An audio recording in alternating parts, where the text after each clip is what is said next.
Hi, everybody. Welcome to another amazing episode of the Living in Fullness podcast. You are tuned into the CEO's Corner segment, a place where strategy meets story, where we bring you trailblazing leaders that will share their journeys and their stories to inspire you and to let you know that you can do it too.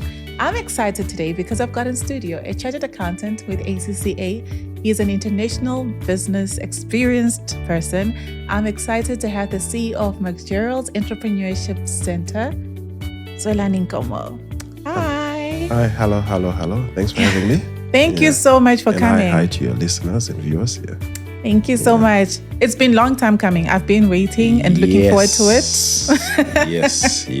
I'm glad we finally got into this point where we're doing this. Yeah. So let's see where it goes. Yeah. Thank you so much for making time. Yeah. So what we're going to do, we want to start light, human, and relatable. We know you're a CEO, but we want people to know that you can also be very light-hearted. Oh, okay. All right. So we're going to have some icebreakers for you. Are you ready? I'm good. Let's shoot. Yeah. We should be having something for you to drink if you don't want to answer, but we'll let you pass on this one. We won't do that. Okay. Yeah, that's fine. Yeah. Okay. If you had to describe yourself in 3 words outside your title, what would that be? Oh, that's a proper icebreaker. In 3 words. Yeah. Shy? Shy. Okay. Yeah. The shy is less introvert. 2 would be you caught me. Like, that's a proper icebreaker. So shy, I think introverted. Socially dependent, that's 2 words. I'll just put a dash in there. Socially dependent, so I tend to friends, relatives, and and then the 3rd one would be playful. Yeah. Playful. Yeah. That's quite interesting for an introvert to be playful. Yeah. How do you balance it? It's let me switch the first one. It's ambivert. Right. So it's a balance of both. I'm an introvert to people I haven't met, I haven't gotten to know. Yeah. But once I get to know people, I'm the most talkative and engaging person. Yeah, I think that's become me. An extrovert over time. Yeah. That is so me. Most times when people meet me, they're like, "Oh, she's so quiet." And then people that know me say, "Who?" Not really. Exactly. Okay, that's an interesting one. Awesome. So if you had to pick a book, a quote, or an experience that has had a lasting impact on your leadership journey or just your life in general, what would it be?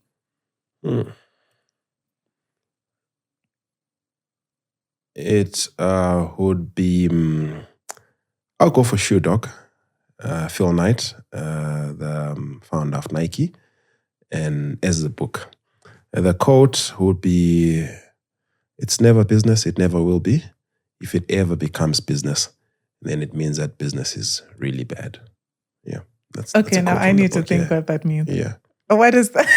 Break it down for us. So it really talks about human connection. To say when we do business, it's really the money, the product, the commodity, the service is the activity that brings us together. But ultimately, the way I interact and treat you as a person should rank higher than the money, the product, the commodity, the service. So it should never be about the things, but about the connection. And it just happens that I'm buying a loaf of bread from you today. Right. But you are a person. So it's not about me buying a loaf of bread. It's about me saying, "Good morning, how are you doing? Thanks for the loaf of bread. Have a nice day." And that's it. Not me walk into a shop and say, "I'll take a loaf of bread, pay, head out, and be gone." So yeah, never just business. That's an interesting one. Yeah. I'm interested to ask, this wasn't one of my questions, but how do you network? How do I network? I think my biggest networking area is my waiters and waitresses. I think where I buy my coffee, where I have my lunches, dinners, I tend to interact with them and ask a lot of questions: who they are, who their kids are, what brought them to where they are. And I think that the moment one gets to a place where they, talk to the people that serve us on a daily basis, and show a level of interest, then if I'm to meet a CEO or a leader in business and use the same approach of empathy, trying to connect with the person, because truly speaking, if you are being served by a waiter at a McDonald's, for instance, or a tender, wherever it is, you most likely do not need anything from them apart from the service, right? So when you engage, it becomes an authentic engagement, and it teaches you how to engage then with the people that you need something from, but authentically. So that's how I generally go about it. So that's how I network. I'll talk to a CEO, a leader of a business, a multi-millionaire, as if I'm talking to that everyday waiter, waitress that I meet every day. And it's easy for them. It's easy for me. Yeah. That is so good. I think I've noticed that about you. Like you easily build rapport, like when you meet people. So that's why when you said you're shy, I was like, I don't believe it. Okay, the next one. What's something people often get wrong about you at first glance? Oh, jeez. Something people get wrong about me at first glance. I think people sometimes mistake me for a very strict person. Yeah, so because it took a lot for me to untuck my shirt, right? Just to come into this pod. So I always come with that formal, presentable, simply because I suppose I went into leadership at 20, I think so. And I think for that to work for me, I had to really package myself older, better, more seriously than I was at that age, just so that the people that I'm leading can take me seriously. So I think over time, it became an aura that when I meet with someone, they're initially a bit, is this guy going to, and then when I break the ice and talk to them, then it's like, he's human after all. Yeah. So wait, what was it like being a leader at 20? It was, I think it was, it's the foundation really for me. It made me who I am, I think, in business and in leadership, because it humbled me. I was in a retail brand, an Edgar's group, and I had 34 people reporting to me. I was the youngest of the 34, right? So I had to approach them as elders, somewhere in their 50s, nearing retirement 60s. Yeah. And I had to approach them as elders, but I'm also their supervisor or their manager. Were you able to tell them when they're wrong? I had to, right? It's the job, right? Yeah, you have to discipline. You have to hold people accountable for their jobs or their actions. But that sort of like, created a personality in leadership over time that I think I carry with today. Now that I'm much older than some of the people I work with, and I still treat them as if I'm treating Dada, Gandla. Yeah. Makes sense. Okay, the last icebreaker. Yeah. As a child, what career did you dream of pursuing? I actually finished high school and was destined to be an architect. So that's what I had gone for with varsity. Yeah. And I had deferred my admission for that and decided I'm just going to take a gap year, 18 into 19, working in corporate just to get a sense of retail. And that's where I found myself. And I mean, coming from high school, retail is an easy point of entry. And when I went in there, I think in a year, I had been promoted 2 or 3 times. And then by the time I turned 20, that's when I became a manager. Yeah. When the varsity then said, hey, you've got an applicant, we would like you to come, and said, I think I'll go finance now, business-related course. So I wanted to be an architect. That was my original dream. Interesting. Yeah. What informed that? I think it was a first. Very few people can say architect. Some will say architecture. Cool. Some will say, architecture. It's very confusing. So it's one of those, you're complicated, you're a complex human being. But I also did engineering during at high school. So it was a subject that I enjoyed and found easy to interact with. Mm-hmm. I did not do any commercials at all in high school at all. The first time I saw a balance sheet or to learn what a balance sheet was when I started studying ACCA. Hectic. So So it was really a proper 90-degree. That's quite interesting. I think that was the case for me. The first time I ever knew what an asset or liability is was in uni when I was at BITS. And first year was tough because of that. And because people had done accounting in high school. Yeah. So everybody already had the foundation. And I didn't have it. Oh, my first year wasn't so great. I can imagine. But awesome. You've done well with the icebreakers. Thank you. Do you want to stay on the icebreakers? It'll be great, actually. It'll be great. No, we want to get to know more about your journey. Yeah. So tell us about you. For people that don't know who Zwelani is, who is Zwelani? What do you do? Yeah, tell us about yourself. Yeah, so Zwelani is I think, an evangelist for entrepreneurship. Effectively, that's he's an evangelist for entrepreneurship. He's I think call it a passionate business leader. He's a family man. I think that's who I am. I lead an entrepreneurship center, McGerald's Entrepreneurship Center, as you know, which primarily focuses on supporting SMEs, leading them to profitability or exponential growth, opening up opportunities that would help them, whether it's getting good clients on board, getting good capital injection, but also just getting their systems in place and building something that they can really look at and say, wow, I did this. Yeah. Nice. Yeah. I mean, I love what McGerald stands for. I love what you guys are doing. Yeah. And I think I have a lot of questions also around that, but I'll get to that in a bit. Yeah. I think you'd already started touching on some of the things that shaped you, right? But what would you say are some of your childhood memories or aspects of your childhood that have shaped the CEO that we're seeing today? Oh, I think my father. Okay. Yeah, I think my father. My father has. I spent a lot of time with him one-on-one. Yeah. Throughout my high school years. So I would just jump into the car wherever he was going. It didn't matter whether he was going to the bar or going to a farm or going to the villages or whatever the case.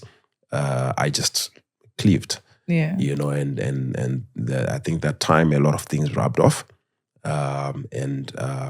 Incidentally, he is an accountant. Oh, so I think that's I think somewhere in the subliminal, he planted the seed. So I think that's him, and I think his journey and the what do you want to call it, the intervals of life where things get good and things get bad and things get good and things get bad, and how he managed when things were low and turned things around and came back. Was quite inspirational, but also a lesson on humility, right? You can have it all, and then you don't have it all. And then you fight back, you have it all, and you don't have it all. So, I think that informs leadership. And I think that's a big thing where leaders struggle when especially when success comes and it comes in scale. People forget the element of we're all human. It's not, it's never just business, right? If it becomes just business, that means business is not good. That's interesting because for someone who became a leader at 20, humility is an area they could struggle with. You know what I'm saying? Yeah. Specifically because I think at 21, I'm 20 and I'm a whole manager. I'm leading all of you older people. That's already one. There is also that element of you want to protect yourself from being treated or seen a certain way. So how do you then stay humble throughout the fact that you became a leader at a very young age? But I think, like you're saying, you got it from your dad, but also how did you manage to maintain the humility? Because it's one thing to learn from your dad, it's another thing to execute it. To execute it, yeah. Absolutely. I think one of the things I think being early, is going back to the early days of leadership, is that I never knew much, right? And an admission, or rather a key source of pride, is where one thinks they know it all. Right. When you are not sure and you are very aware that there are things that you don't know. And not just that there are things that you don't know, You know, that very level of ignorance where I don't even know about certain things that exist and they affect what happens to me today. then puts you in a place where you have to trust the system, you trust the people, and for the people to stand by you and support you in your journey of learning, you've got to really treat them well. So I had to, be humble towards the 34 odd people that I used to work with, because some of them were 15, 20 years in the organization. So clever as you may be, there's things that they know that you can never find in a book. So I think it was important to be humble. And I think that's what made the journey quite easy for me. That's so profound. But wait, how did you, sorry, I'm really interested in this. How did you become a leader at 20? What do you think are some of your character traits, or maybe what you did that made you a leader that early? I think I was a socially awkward kid at that age. So I never really had a social life that one could match to that age, right? Just work, read, work. And that's what it was. So I think I did miss a window of life that typical people that go to varsity and, it's playful, it's all kids and so forth. I'm studying ACC, it's remote, so I don't have classmates. Yeah. Right. I'm dealing with budgets. I'm dealing with consequences on a daily basis. I'm being accountable to a leadership structure that's quite complex with very difficult KPIs as well, some that are not within your control, like stop loss, for instance. Shoplifting, how do you, but it falls on you as a manager. So I think those things shape who you are and how you interact with your daily learnings as a leader. So I think that's. I hope I answered that question. I did. Yeah. So that's sort of like how I found myself learning a bit more on the leadership front. Yeah. I think that's quite interesting. I mean, these days we do have quite a lot of people getting into leadership roles very early, but not many people are able to maintain the roles that they get, or even the success, you know, because at some point, again, I believe so much that if you're not humble, you're going to fall. Pride comes before a fall. Before the fall, exactly. So I believe so much in that. Yeah. Now, in terms of your journey, because you've got such an incredible journey. Yeah. The first time I ever heard you speak, I'm that person who can only listen to someone if I'm enjoying what they're talking about. Yeah. Okay. And I really listened. And the fact that I don't really take notes most of the time, and I can still remember. So it was quite profound. So tell me about, because I believe that with your professional journey, there's highs, there's lows, there's valleys. What have been some of the challenges that you have had to encounter, and even some of the wins? But with the challenges, how did you overcome them? Oh, geez, we're gonna need it a whole day. Yeah. I think failure is the biggest teacher. I think I've experienced the worst of like darkest moments in business, particularly in the first 5 years of being in business. So I would say I'm trying to isolate and get one, because there's plenty. And a lot of them are coming into There's a lot. There's a lot, So interestingly, in the US, your VC or your equity venture capital companies will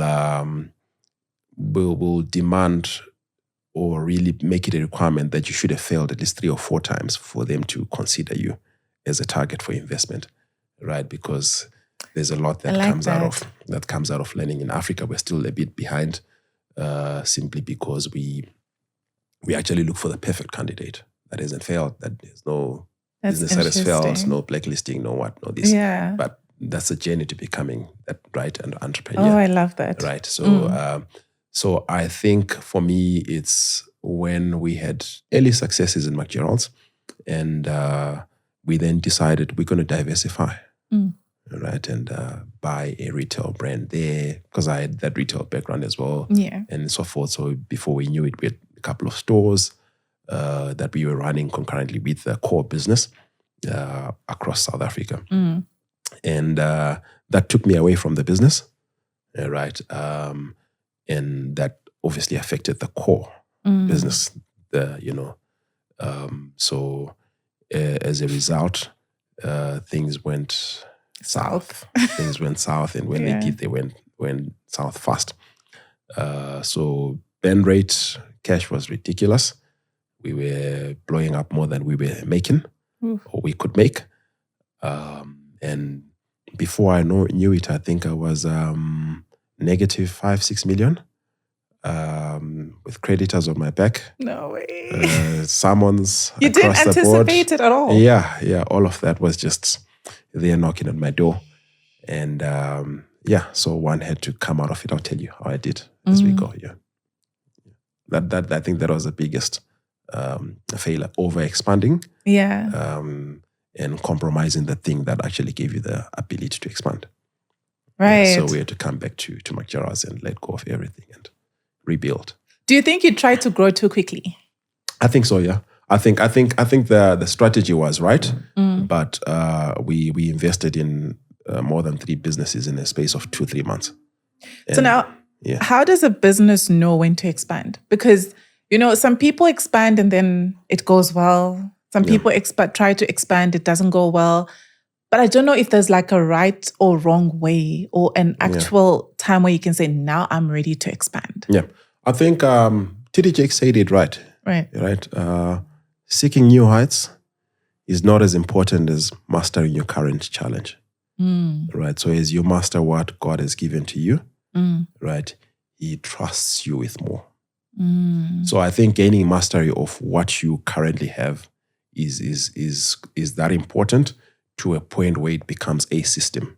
Then when it becomes a system, it's independent of you. Right. The moment your business reaches independence of you, that's the first litmus test of you can then now expand into something else, because it doesn't need your attention.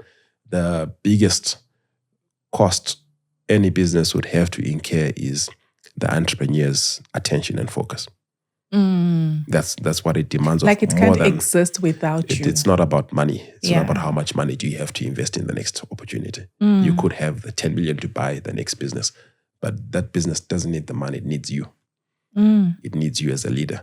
So are you able to split yourself adequately to give that baby the right attention while still raising this one?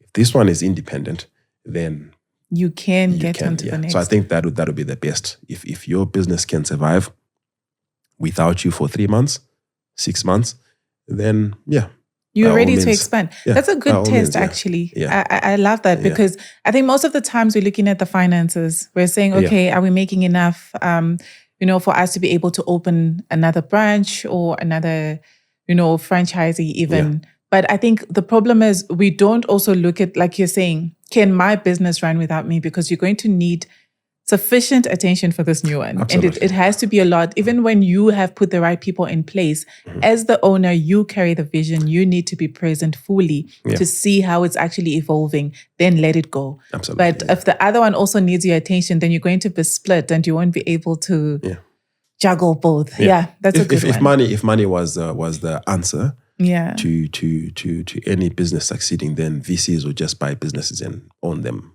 buy them from whatever, and say, we're running and hire people in there.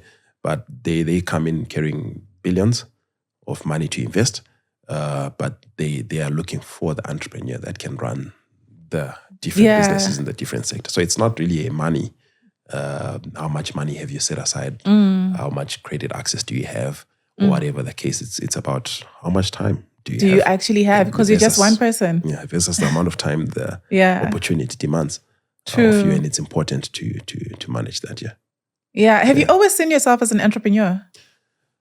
I don't think I have, but when I then go back in time, I realize that there were a few signs along the way.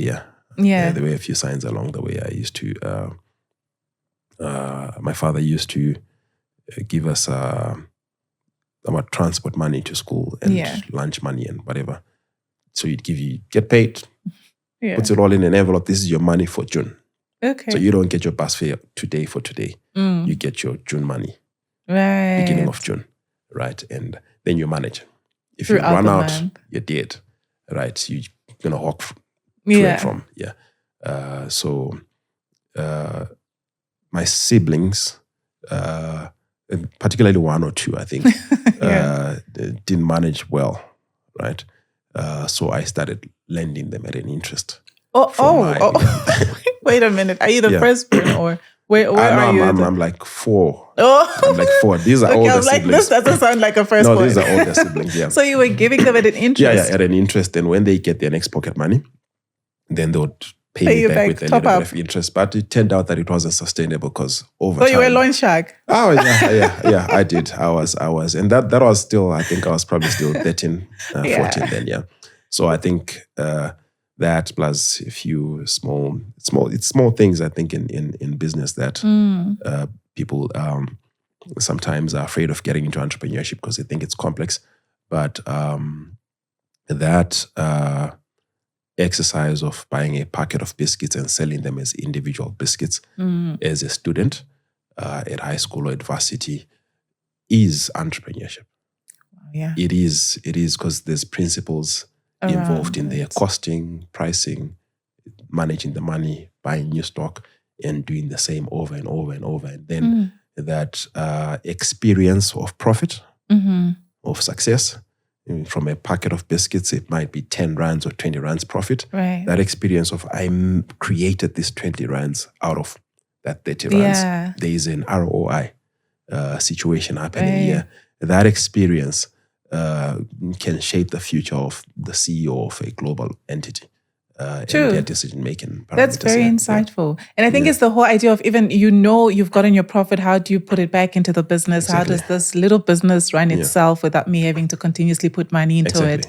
So that's very true. I think most people, when they think of a business or an entrepreneurship journey, they think of something big. Yeah, I think it's got to actually be. I need a lot of capital. I need to find investors. I think that's how we all think. But do you think everybody was born to be an entrepreneur? Or maybe some people are not?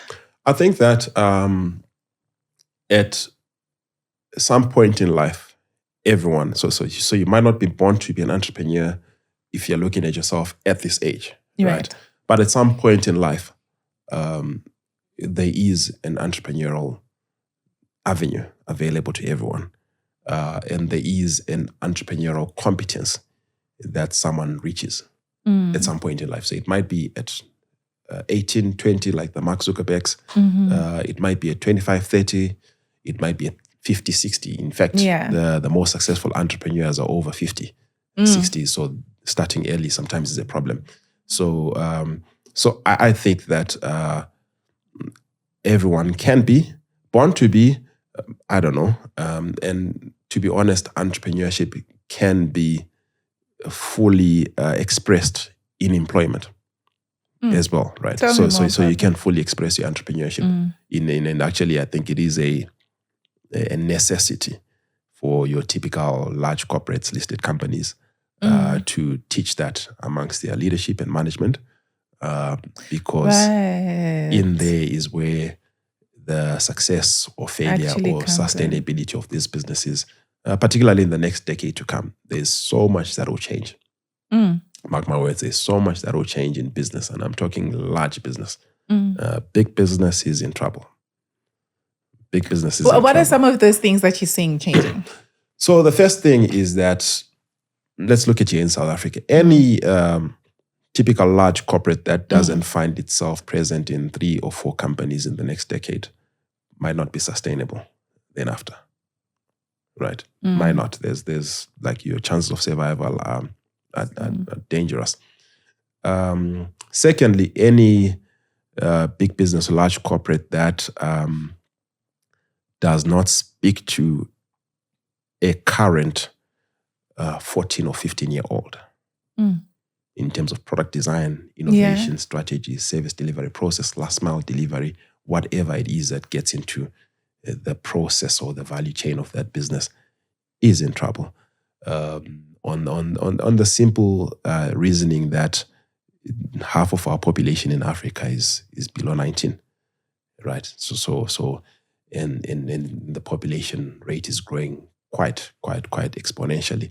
So in the next 20, 30 years, we'll have these 14 to 15-year-olds being the predominant market, making us currently the youngest population in the world, right? So if the product hasn't been designed for a 14-year-old that likes gaming, that likes doing work at a certain pattern and a certain format, they won't come and buy your products, regardless of whether you're a Samsung, a Sony, an Anglo, an Absa, whatever the case.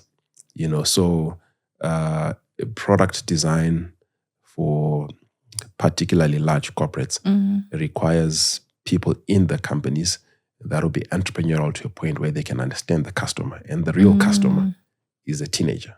The real customer that will keep them alive. Like know your actual target markets. Because I think the problem is when we think of target markets, we're thinking of people that can purchase now. Yeah. But if you want to be sustainable as a business, then you're looking into the future and you're looking at what we need right now. Absolutely. So, Absolutely. And it is a woke generation, right? So they will call you out on anything that just doesn't seem, why should I go through these 3 steps when I can just take 1 step? Why should I bank with you when I can bank with Zenith in Nigeria? Right. Why should I? And they do ask questions. Yeah, exactly. So those questions need to be answered by entrepreneurs within these corporate environments or manufacturing in concerns to say, how are we enterprising, how are we manufacturing, how are we servicing this target market that will carry us into the next dynasty. Interesting. I cannot wait for people to listen to this. That's an interesting one.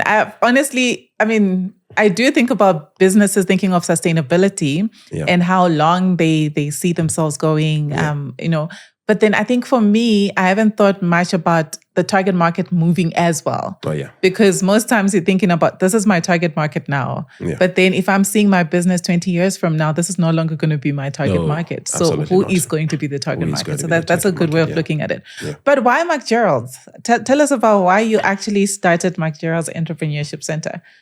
It's a trauma case, really. I've recovered from it, but it's a trauma case. So I worked for a company in the logistics space, somewhere in East Rand. Okay.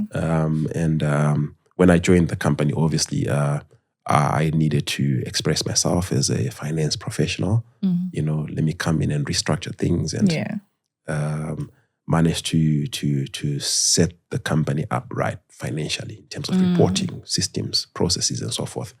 And then due to that, it created a funding readiness state for the business. So the owners asked me to then help them engage with certain funders, and which I did.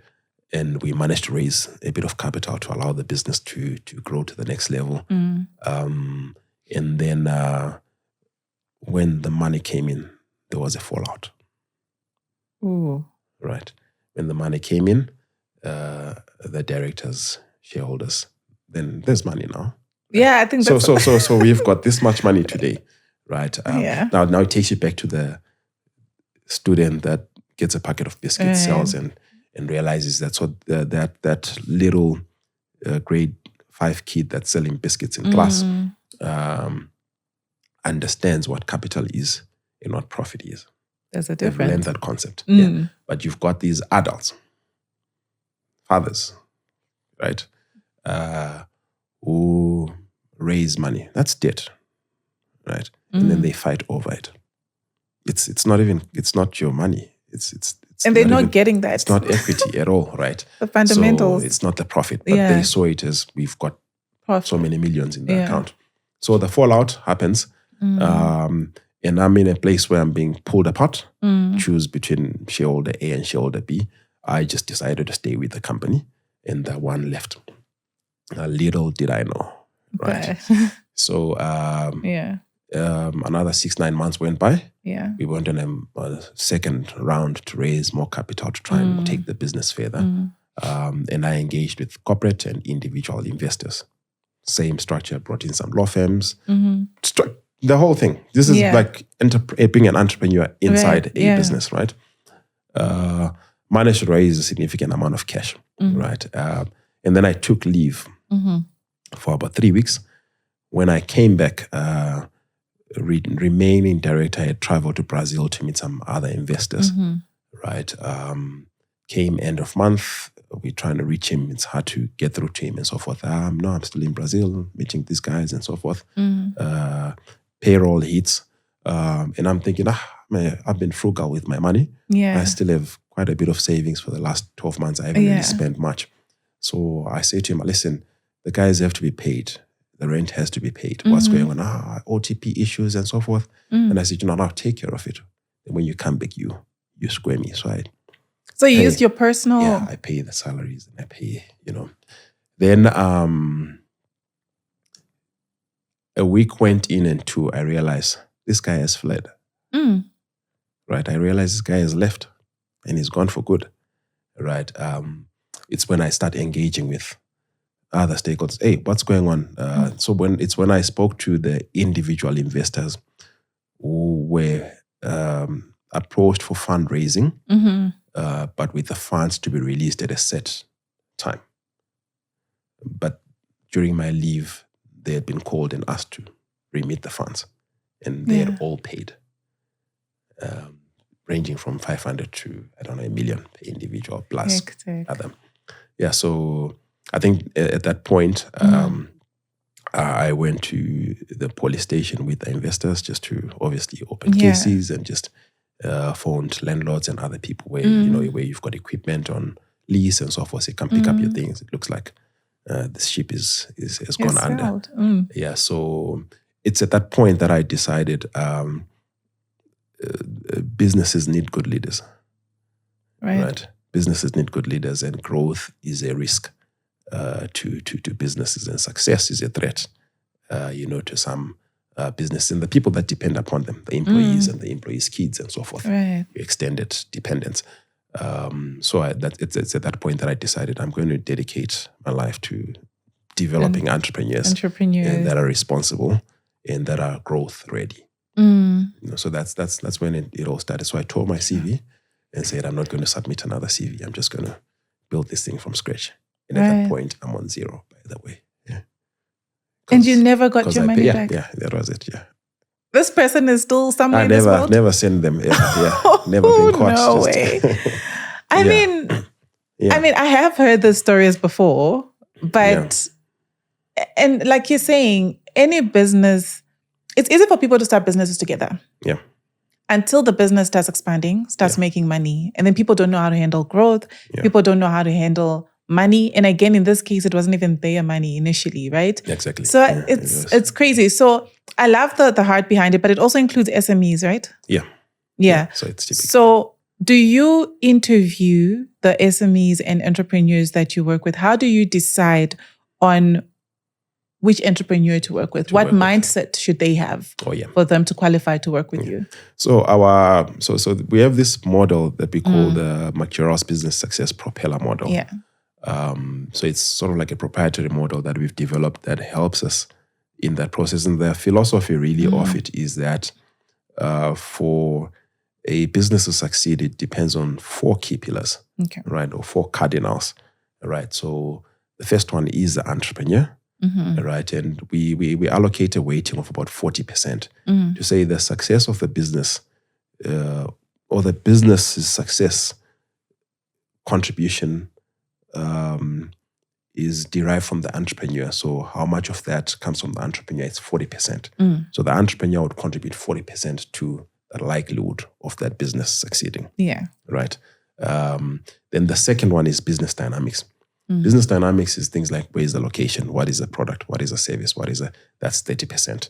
Then the third one is what we call business support. So your mentors, your advisory boards, the people that support you as a business person. Then the last one is funding. There we say 10% allocates. So going back to that to say then the entrepreneur at 40%, we allocate a higher weighting to entrepreneur 4 times funding. Yeah. By the way, because that is a critical aspect. So before we even start a program, if we have a corporate partner that's coming in and saying, this is a program it's supposed to be, and it's supposed to start 1st of September, right? and come 1st of September, we haven't reached the quota of the required SMEs that should be enrolled in the program, we would rather go back and say, let's push it up a month or two. And this is not out of sheer laziness. It usually happens after, for recruiting 20 SMEs, you've gone through 180 applications. Which is quite a lot. 1 to 9. 1 to 9, and you still can't get the 20 that you feel have that meet the criteria. Correct mindset, that the willingness to learn, ability to listen to a mentor, a coach, and that ability to be. So there's certain questions and tests that we take them through that will show you that this person is not willing to pivot. They have a fire and brimstone idea of what their business is. My business is the one, and this is how it's going to work. Yeah, they're not willing to take anything else. So the moment we pick that up, we get a bit concerned. The most difficult aspect of it, which we try to establish, is how would Naki be as a personality if she has an extra 100 million in her account? Yeah.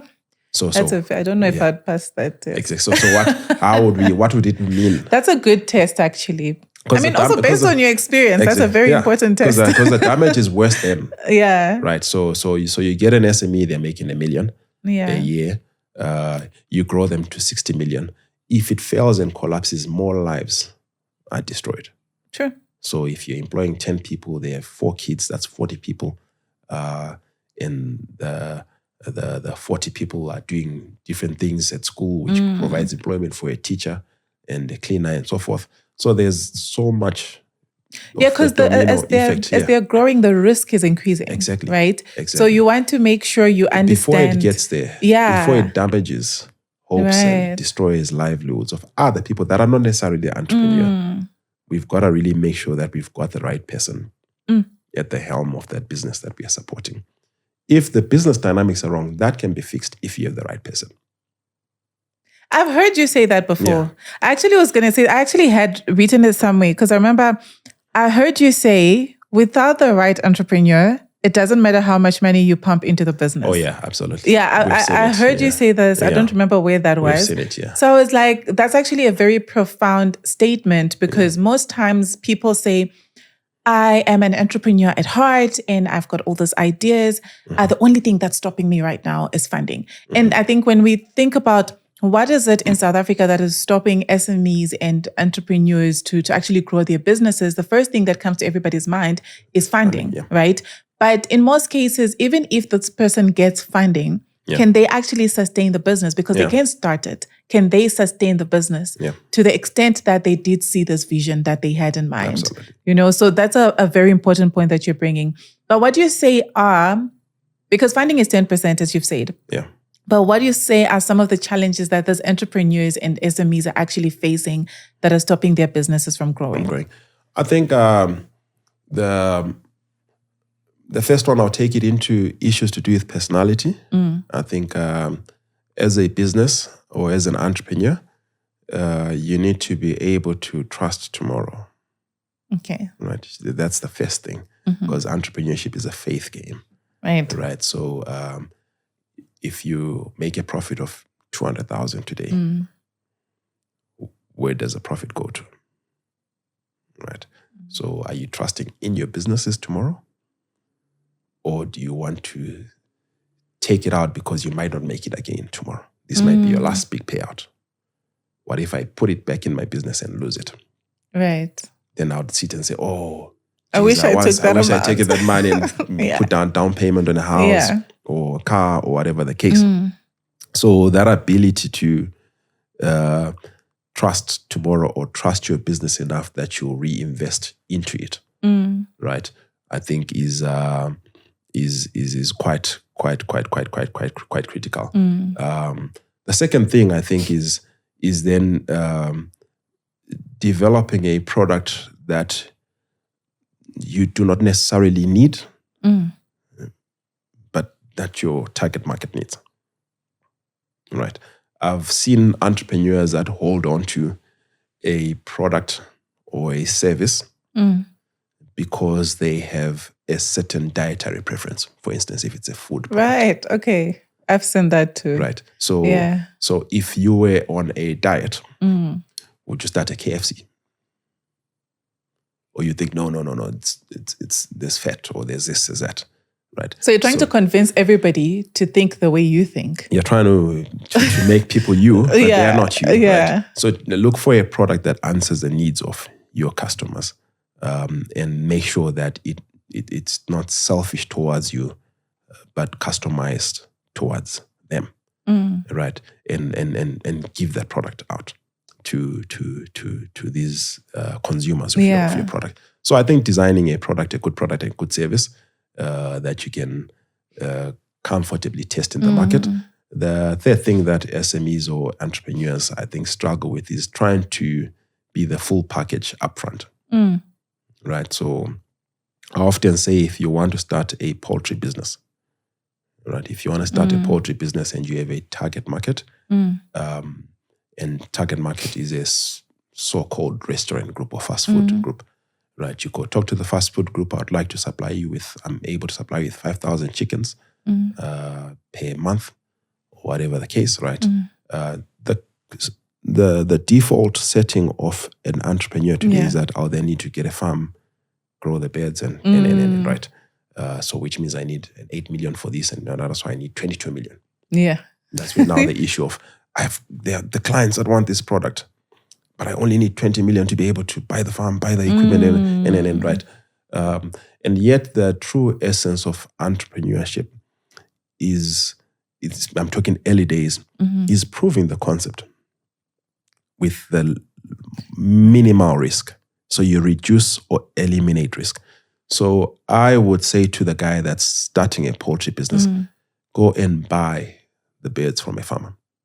Make zero profit, it's fine. But right? Show me you have market. Get through the value chain. Right. So I bought the birds at 10,000 rands. I'm delivering them at 10,500 rand. It's not the ideal margin, but you're going through the cycle. Right. And you're getting an experience of, so this is what invoicing looks like. This is what, then you get a bigger sense. And as your client increases the order book, then you're able to justify. So now if you then come to a McGerald and say, listen, I've been doing this for the last 6 months and my order book has grown from 10,000 beds to 300,000 beds a month. Yes, I am making a margin of 3%, but if I had a farm, it would jump to 20%. Now that's a viable case for funding. Right. So you've got the entrepreneur that's gone, stood the test of time, has taken the resilience to say, I'll sacrifice the instant needs to be a business owner with a nice setup, right? And I've proved the concept, which is the business dynamics over the last 6 months. And here's the track record, 6 months, 12 months, depending on what business one is developing. Now, if I plug in funding into this situation, these are the cost savings it would have given me the last 6 months. But going forward, I can grow even more. So I think that's that approach to know that you've got to be in the right space of mind. Product should be suitable for the client, even if it doesn't necessarily fit you and what you want. And then thirdly, obviously, once you've tested the product and you've proved the case or proof of concept, you can then try and unlock funding. But usually when you've done that, the business will self-fund. Usually. Those are some things I think a lot of entrepreneurs need to think about. And I'm about to ask you now, did you study entrepreneurial? Because you seem to know quite a lot about entrepreneurship. And, and as you're speaking, especially with the last point, I'm thinking about how entrepreneurs have the vision. They have so much passion for their businesses. They know what they want to do. The vision is right there. I know where I see my business. But also, numbers tell the story. And what you realize is a lot of them do not have the financial acumen to understand that this is how, from a financial or finance perspective, my business should look like. How have you seen your finance background actually play a role in entrepreneurship? And do you think every entrepreneur sort of needs an understanding of finance to an extent? Absolutely. I think managing finances is such whether you're in entrepreneurship or not. I think it's a critical component of life today, right? To know what my income is, what my expenses are, and what I retain at the end of the month, whatever the case. And that process, as simple as it starts in terms of salary, your expenses, what you retain, savings, right? And then the same process for my personal finance. I want to buy a house, right? What does it take for me to buy a house? I need to earn a salary for 6 months, manage my debit orders, right? Retain some excess funds to show the bank that I have affordability, right? Yes, they will take out the amount I'm spending on rent and use it as a simulation. Say, okay, the rent plus that extra 1,000 means she can afford the bond, right? And then once you buy the property, it's now, I bought a property worth $1 million, right? I did not put up a deposit. So how much of that property belongs to me? Nothing as yet, right? So you have zero equity at that point, right? But as you pay, you're nudging into the capital amount and getting to 900,000. So now you have 100,000 equity. Before you know it, you have 500,000 equity. And through that equity, you realize that the property might appreciate in value. When the property appreciates in value and it goes up to 1.2 million, you know, if I sell it for 1.2, pay off the bank the balance of 500, I'm left with 700. That is my retained, earnings or my equity as an individual. And that's exactly what finance is for business, right? It's income, it's balance sheet. And so if you understand your financials as an individual from a salary, expenses to the bottom line, and understand what capital expenditure like buying a property or a car and reducing the debt or whatever the case, particularly where value can be retained, and then you understand the balance sheet, right? And that same principle, you take it, you place it on an entrepreneurship initiative or a business, it should apply. So never will you as an individual be earning 10,000 and be like, I want a double story in Stain City, right? So why does an entrepreneur, before they make money, want an office at a prestigious office park so that someone funds it for them? Where's the money coming from? So create the income and then grow with your income. Right. Yeah. Right. So you don't need to have had an accounting degree. You just need to understand the basics of finances need to be logical about to money, be able to run your business. It doesn't, the principles don't change. The principles don't change at all. Yeah. So they remain the same. The principles are what you make, what you spend, and then the balance is what is considered excess funds. And through that, you're then able to invest in whatever the case. If the issue from a personal income point of view is that you want the house in Stain City, but your salary doesn't, what do you do what's the natural direction that a person goes, okay, I'm going to have to either study, right? Or get a job that requires me to generate commissions so that I push my income. You find ways to fix the top line. Right. You don't go around saying the problem is I want that house in Stain City, but no one is giving me the money to buy that house. True. You are trying to fix your income so that you can afford the property. So same for a business, if you want to justify an expansion or any growth, start at your income. What is my income? How can I increase it? How can I double it? How can I generate more streams in there so that I'm able to afford the next level that I want to go into? Yeah. Right. It's just the basic logic. Yeah. Thank you, Zweli. I think we've been in a masterclass today, but it was lovely having you. I think I could sit here and have this conversation for even longer, but unfortunately we've run out of time. Yeah. But in closing, what does living in fullness mean to you? And what would you say is your leadership style? Living in fullness, and what is my leadership style? Yeah. So I think living in fullness is, for me, knowing God, honoring God, right? Loving others, and understanding that what we have does not make us who we are, right?